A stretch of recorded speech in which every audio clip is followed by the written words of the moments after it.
You mentioned that Pomi-T, at least in the studies, was geared toward prostate health. Why?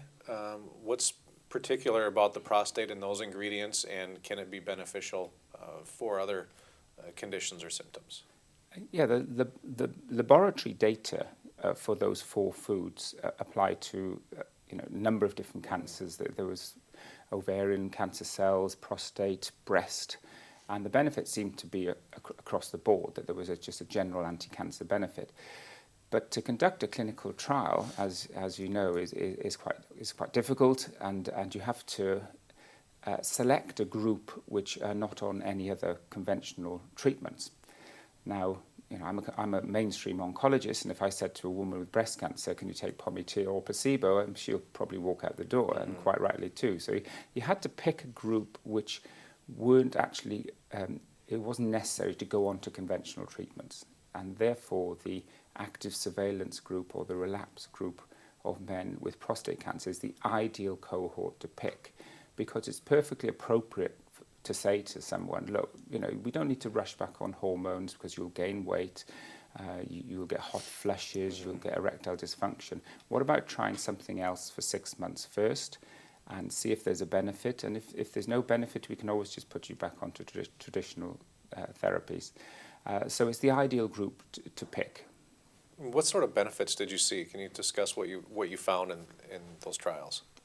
Well, during the trial, which was double-blind randomized, so that the man didn't know what he was taking and we didn't know what we were giving them, we did see that the PSA seemed to be stabilizing.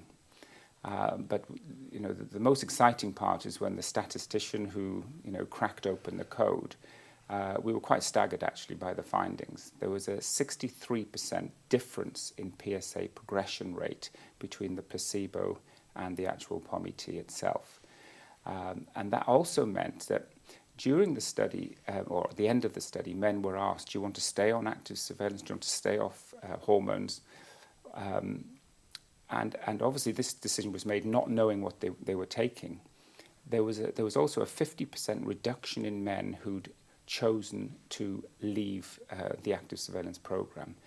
So significantly more men were not going on to hormones, were not choosing then to have surgery, which has got major impacts or cost effectiveness impacts on the management of prostate cancer, but also in terms of quality assurance. I mean, Pomi-T had virtually no side effects, whereas if you have radiation therapy or hormones, there's lots of side effects. So we were really pleased with the results. When you discuss the four main ingredients in Pomi-T, whole foods basically, can someone get the same benefits from eating those foods, or is that the point that people just won't do that? Yes, when you design a study, of course, you have a limited amount of money and a limited amount of time. But ideally, it would have been great if we could do a very detailed nutritional questionnaire on each man and did a subgroup analysis where you got more benefit if you perhaps ate badly to someone who ate healthily. On the whole, just seeing the patients in the study, there was a broad spectrum of both, and just sort of my opinion was I think all people benefit to some extent. But you'd have to say if you were very vigorous in your lifestyle and diet and you ate whole foods regularly, you probably get less benefit. But I don't know the answer to that.